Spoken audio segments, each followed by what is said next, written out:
Et la France Bouge, c'est prendre des nouvelles des membres de cette belle communauté d'entrepreneurs qui grandit chaque année. Et même un an après Paris 2024, on va prendre des nouvelles du papa de la mascotte. La France Bouge. Que sont-ils devenus ? Alors on parle de Doudou et compagnie, vous savez c'est l'entreprise qui a fabriqué la mascotte des Jeux de Paris 2024, la célèbre frige de couleur rouge, on s'en souvient tous. On se souvient tous de l'avoir critiqué. Oui, et on s'en souvient tous de l'avoir critiqué avant et de l'avoir adoré ensuite. Alors la particularité de cette peluche, c'est qu'elle était en partie made in France, une partie était fabriquée dans un atelier en Bretagne, ce qui avait permis à l'entreprise d'embaucher dans l'usine. Et à l'époque, il y a eu un peu plus d'1 million, 1,5 million de peluches des JO qui avaient été fabriquées pour l'occasion. Bonsoir Alain Joly. Bonsoir. Président et cofondateur du groupe Doudou et compagnie, Benjamin l'a dit, donc c'est la mascotte de Paris 2024. À l'époque, une partie, c'était entre 5 et 10%, qui était fabriquée en France dans un atelier en Bretagne, le reste à l'étranger. Où en êtes-vous là-dessus sur la fabrication ? Alors finalement, on a fait plus de 5 à 10% parce que on peut, sans dévoiler des chiffres qui restent quand même assez confidentiels, on a fait près de 20% des mascottes. Ça, il faut pas que ça reste confidentiel pour le coup. Alors, c'est un pourcentage, mais on connaît le succès de la mascotte. Vous parlez en millions de pièces, on peut même dire qu'il y a eu plus de 2 millions de mascottes de produites pendant les Jeux de Paris, ce qui fait de la mascotte de Paris 2024 pratiquement la mascotte la plus vendue sur ces 5 derniers Jeux. Donc, ce qui est quand même parce qu'entre-temps, il y a eu un truc qui s'appelle les réseaux sociaux et on a pu aussi la mettre en scène. Enfin, il y a toute la consommation aussi, le rapport à tout ça a énormément changé. Et bravo, et félicitations pour Doudou et compagnie. Vous continuez à en vendre ces mascottes, même un an après ? Alors on en a vendu à l'occasion de l'anniversaire, l'anniversaire des 1 an des Jeux. Donc il y a eu une belle vente, alors qui est plutôt aujourd'hui sur le digital, parce que la distribution, vous savez, on oublie vite ce qu'on a beaucoup aimé. Donc la distribution s'est un peu détachée de la mascotte des Jeux, mais pas le consommateur, et c'est ça qui est remarquable. On l'offre encore. Et cette mascotte est restée dans le cœur des consommateurs. C'est vraiment l'emblème de ces Jeux. L'emblème de ces Jeux, j'en ai encore vu, moi, dans un événement sportif à la télévision, sous forme de bonnet.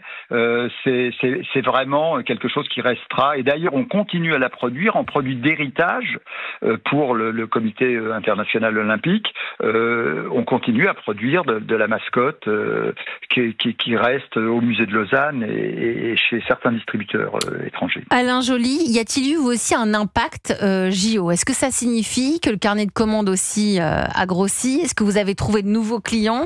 Je rappelle que vous êtes le président de Doudou et compagnie. Alors, oui. Dans un domaine qui n'était pas nécessairement le nôtre, nous sommes un groupe leader dans le domaine de la naissance, puisque la marque Doudou et compagnie est connue pour ses doudous, et on dit qu'un doudou sur 2 est un Doudou et compagnie lors des naissances offertes, mais ça nous a ouvert sur le marché du sport. Bon, on est plutôt une société qui se challenge, qui est sportive, qui aime le défi. Et ça nous a ouvert à l'international, puisque et c'est une chose qui a peut-être été peu remarquée, mais on a beaucoup vendu la mascotte sur les pays asiatiques également. Ah, mais ils adorent ça. Ça nous a ouvert à l'international pour une marque comme le PSG, par exemple, qui a souhaité avoir un partenaire français pour la fabrication de ses produits dérivés, entre autres la mascotte, évidemment. Donc vous êtes en train de nous dire que vous êtes devenu, le PSG est devenu votre client ? Alors, suite aux JO tout à fait. C'est fort, c'est pendant bien. Les JO, on a été rapprochés pendant les JO par plusieurs clubs ou organismes français et on a le PSG qui est une belle marque, en fin de compte, on connaît le succès du PSG dans les produits dérivés saison, bien sûr. Dans les produits dérivés. Et puis il y a d'autres marques plus dans d'autres domaines, mais toujours dans le domaine sportif, ce qui nous a ouvert vraiment cette grande fenêtre sur le monde du sport. C'était pas nécessairement pour nous. Oui, à l'origine, c'est un cadeau de naissance. Maintenant, vous êtes en train peut-être d'aller sur un autre créneau, donc vous êtes peut-être en train de pivoter, tout simplement. Oui, puis ça nous ouvre le marché ce qu'on appelle du kidulte, puisque aujourd'hui, on sait qu'il y a le marché naissance est un petit peu moins porteur, et que on a ce marché de l'adulte qui est important, et la mascotte a été révélateur, parce que clairement, la mascotte, elle s'est vendue, elle a été intergénérationnelle, évidemment. Et on disait, donc vous nous avez dit, là, vous nous avez annoncé ce soir sur Europe 1 que c'était pas 5, 10, mais 20% de la fabrication était en France, ce qui signifie que vous allez bientôt développer un lieu pour fabriquer. Pour développer ce savoir-faire. On avait en Bretagne, je crois. On avait tout à fait. On avait le projet pré-mascotte de faire perdurer notre savoir-faire par un atelier en France. Donc on avait investi juste avant Covid, alors c'était peut-être pas le bon moment, sur la reprise d'un petit atelier en Bretagne qui avait un savoir-faire, qui était le dernier atelier français.